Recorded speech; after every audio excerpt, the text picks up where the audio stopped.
අයිබෝවන් ඔන්න මම ඉස්සෝ වලින් පාස්ටා එකක් හදන්න යන්නේ. පාස්ටා නැත්තම් මකරෝනි පාස්ටා ඕන එකක් කැමති එකක් හිතා ගන්න. මම ඉතින් ඔලිව් තෙල් තමයි දාන්නේ. ඔයාලට පුළුවන් ඕනම කුකින් ඔයිල් එකක් එකතු කරන්න. ඊට පස්සේ ගාර්ලික් එකතු කරගන්නවා. මේක කළු පාට වෙන්න ඉස්සරලා අපි මේකට කපාගෙන තියෙන ඉස්සෝ එකතු කරන්න ඕනේ. මෙන්න මේ විදිහට ඉස්සෝ ටික පුංචියට කපාගෙන තියෙනවා.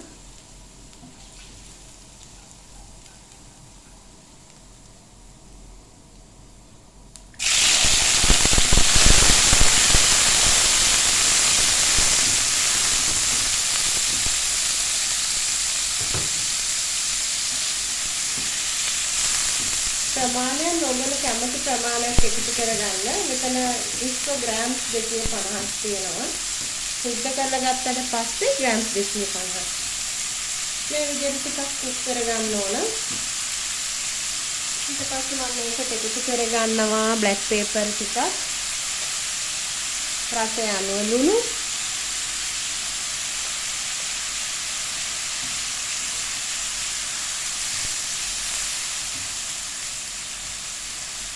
එකක් කැපිලක් නෑනේ. මම මේක කැපුවා මේ විදිහට.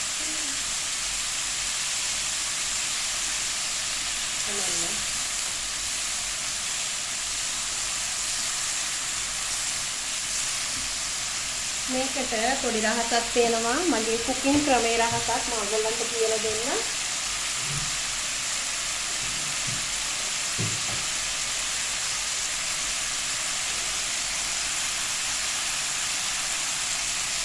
මම මේකට විනාගිරි ටිකක් එකතු කරනවා.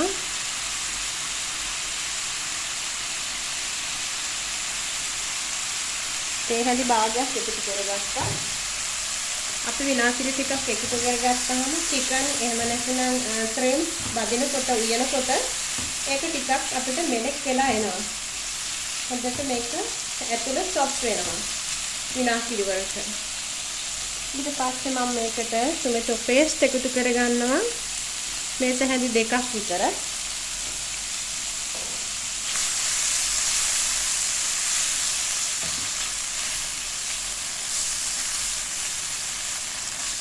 ගොඩක් මේකට අවශ්‍ය වෙන්නේ නැහැ.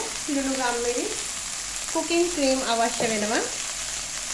මම මෙන්න මේක තමයි යූස් කරන්නේ කුකින් ක්‍රීම් එක. මම දැන් මේක එකතු කරගන්නවා. ටිකක් දාලා බලමු. කොප්ප කාලක් විතර දාගත්තා. මේක නිකන් පින්ක් පාස්ටා එකක් වගේ තමයි හදන්නේ. ලා පාටට ලාරුත් පාටට වගේ.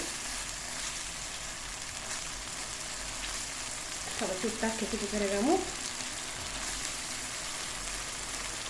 හරිම රසයි මේ ක්‍රමය. ඉක්මනින් හදන්න පුළුවන්. ඔයාලට බලන්න පුළුවන් විනාඩි ගාන විනාඩි කීයක් යනවද කියලා. මම වීඩියෝ එක එඩිට් කරන්නේ නැතුව ඔයගොල්ලන්ට දෙන්නේ. උයන විදියටම උයන විනාඩි ගානම. දැනට විනාඩි 3යි තප්පර 36ක් ගිහින් තියෙනවා. මේක විනාඩි 5ක් වගේ කාලෙකින් අපිට පුළුවන් හදා ගන්න. පාස්ටා ටික තම්බලා තියෙන්නේ මම. දැන් මේ ශ්‍රිම්ප්ස් ටික තැම්බිලත් ඇති. අඩු ගින්දරේ වගේ තව චුට්ටක් අඩු කරගමු. මොකද පුංචියට කපලා තියෙන නිසා ඉක්මනට තැම්බෙනවා. මේ තියෙන්නේ මම පාස්ටා ටික තම්බගෙන තියලා තියෙන්නේ.